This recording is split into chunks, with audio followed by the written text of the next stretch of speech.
seara și bine v-am găsit în bucătăria lui Pavel și Agnes. Eu sunt Pavel. Eu sunt Agnes. În seara aceasta vom prepara o rețetă de biscuiți cu ciocolată. Când bătușa noastră Marilena a aflat de pasiunea noastră pentru preparat dulciuri, a hotărât să ne ajute cu niște ponturi, așa că ne-a trimis și această rețetă. Să vedem de ce vom avea nevoie pentru început. Vom avea nevoie de 300 de grame de făină, 200 de grame de unt la temperatura camerei, 200 de grame de unt de zahăr, scuzați-mă. Așa. În continuare să avem nevoie de 2 ouă, 150 de grame de ciocolată neagră, jumătate de plic de praf de copt. Ouă mari, să știi. Da, să fie destul de mari. După aia puțină sare, așa intră aici, și niște esență de vanilie. Let's start. Prima oară, amestecăm zahărul cu untul. Uite cum e, Pavel. A prins forma asta. Acum punem untul? Pune tu ce dăm? untul. Trebuie să dăm ceva. Dă tu.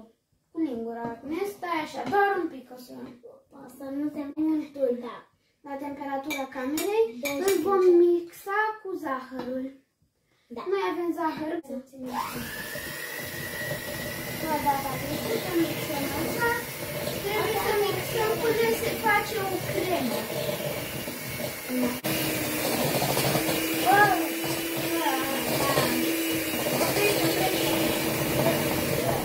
Gata, am oprit, ce dezastru, ONU.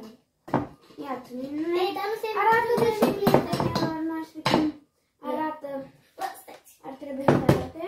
Uitați, așa ar trebui să arate. Acum vom incorpora sarea cu vanilia și după aia și ouăle, da. Statul. Punem ouăle, așa.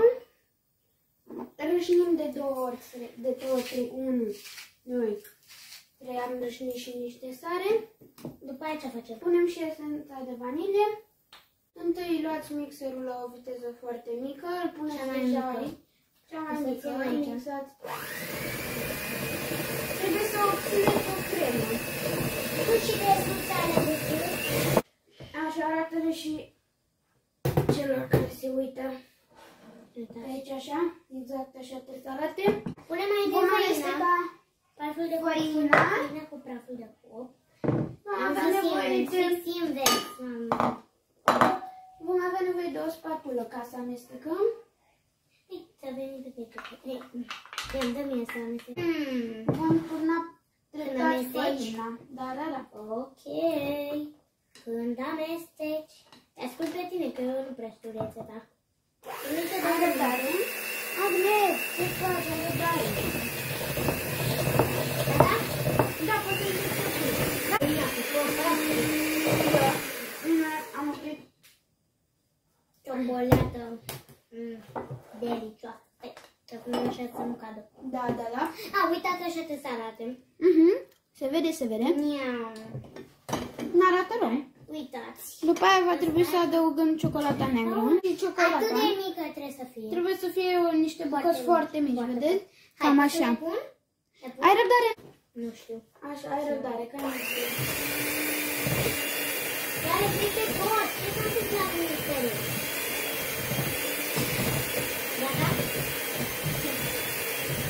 Mai pune un pic. Da. Vedeți și voi? Lingura? Nu. Petelul ăsta. Perfect. S-a trebuit să vă acum, așa arată.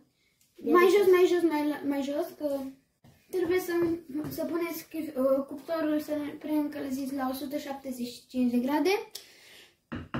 Cât timp se va încălzi cuptorul, va trebui să puneți, adică în jur de 10-15 minute, va trebui să puneți alatul la cuptor ca să se mai întărească, ok? De la cuptor, acum L-am și netezit un pic. Luăm cu o lingură. Noi o să luăm câte o lingură fiecare. O să luăm așa niște aluari. Dar nu să fie, fiecare o să facem biluțe. Da. Cât o nucă trebuie să fie? Cât o nucă, da, biluțe cât o nucă. Nu merge. Să fie vreo 6 cm, cam așa. Exact. Bun. Uite, câte 6 cm în distanță între fiecare, pentru că o să crească și atunci... Minunat, deci cam așa ar trebui să arate platoul dumneavoastră. Da, uite. Am terminat și biscuiții. Așa arată. Sunt foarte moi. Foarte moi. Pavel pune foarte în loc gustoși. să fie așa. Sunt clocoțe. Am uitat să vă spun ceva înainte. Trebuie să-i lăsați la cuptor 15 minute. Iar după aceea să-i lăsați pe o farfurie undeva să se răcească 3-4 minute. Da, mai mare să fie farfurie. Minunat! Dacă v-a fost de ajutor, v-a plăcut rețeta pe care am făcut-o în această seară, nu uitați să vă abonați, să dați like, share și cam asta a fost. Ne vedem cât de curând cu altă rețetă. Pa, pa!